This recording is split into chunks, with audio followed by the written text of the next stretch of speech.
How to run command prompt commands as administrator in Windows. In this tutorial, I'll show you how to do it step by step. First, click the search icon on your Windows PC and type Command Prompt, or CMD. Next, right-click Command Prompt and select Run as Administrator. When the User Account Control prompt appears, once the command prompt window opens, copy the first command from the description. Here, I will show one command. Press Ctrl+C to copy it, then return to the command prompt window and press Ctrl+V to paste it. Press Enter to run the command. Repeat the same process for each remaining command, copying and pasting them one at a time.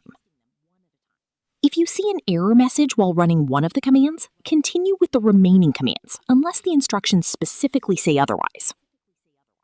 After you've run all the commands, restart your computer. Once your PC restarts, check whether the issue has been resolved.